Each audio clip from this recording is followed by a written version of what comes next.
ఏది అయినా చెయ్యి ఆచి చికెన్ మసాలా. ఆచి చికెన్ మసాలా. ఏపీ రాజకీయాల్లో మరోసారి సోషల్ మీడియా అంశం మంటలు రాజేసింది. అధికార పాలక పక్షాల మధ్య మాటల యుద్ధానికి దారితీసింది. వైసీపీ హ్యాండిల్ పై బ్యాన్ విధించారనే ముచ్చట నిప్పు పెట్టింది. ఇంతకీ ఏం జరిగింది, ఏం జరుగుతోంది?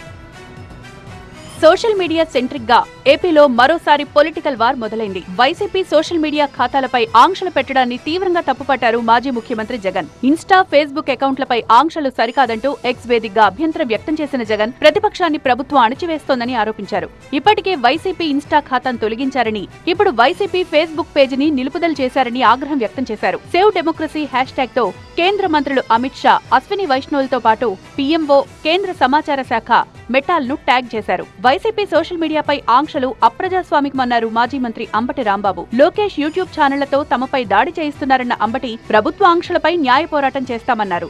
మేము ఒక అభిప్రాయాన్ని చెప్తే సోషల్ మీడియాలో మా ప్లాట్ఫామ్ మీద వస్తే ఎందుకు భయపడుతున్నారు నాకు అర్థం కాలేదు. దాన్ని ఎందుకు క్లోజ్ చేయాలనుకుంటున్నారు? మా ఫేస్బుక్ అకౌంట్లో మా అభిప్రాయాలు చెబుతాం. మా అభిప్రాయాలు తప్పో రైటో నిర్ణయించవలసింది రాష్ట్ర ప్రజానీకం. అంతే తప్ప చంద్రబాబు నాయుడు గారు కాదు, లేకపోతే పోలీస్ వ్యవస్థ కాదు.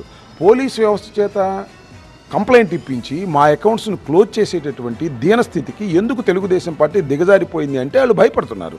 వైసీపీ సోషల్ మీడియాపై ఆంక్షలు విధించడం తప్పేమీ కాదంటున్నారు టీడీపీ నేతలు. గతంలో వైసీపీ నేతలు చేసిన అరాచకాలు మర్చిపోయారా అని ప్రశ్నిస్తున్నారు. ప్రజలకు మంచి చేసేందుకు ప్రయత్నిస్తోన్న ప్రభుత్వంపై బురద జల్లే వైసీపీ సోషల్ మీడియాను ఆపాల్సిందే అని తేల్చి చెప్తున్నారు. చట్ట ప్రకారంగా ఈ రోజుకైనా మీ పద్ధతి మార్చుకోండి, లేకపోతే చట్టపరంగా శిక్షలకు గురవుతారు. సోషల్ మీడియాని ఒక వేదికగా పెట్టుకొని తెలుగుదేశం పార్టీ చేస్తున్నటువంటి కార్యక్రమాలని మీరు పక్కదారి పట్టించే విధంగా చూపిస్తున్నారు. తప్పకుండా మీ సోషల్ మీడియాని ఆపాల్సిందే. గతంలో సోషల్ మీడియా విషయమై అధికార విపక్షాల మధ్య ఏ స్థాయిలో రచ్చ జరిగిందో రాష్ట్ర ప్రజలు ఇంకా మర్చిపోలేదు.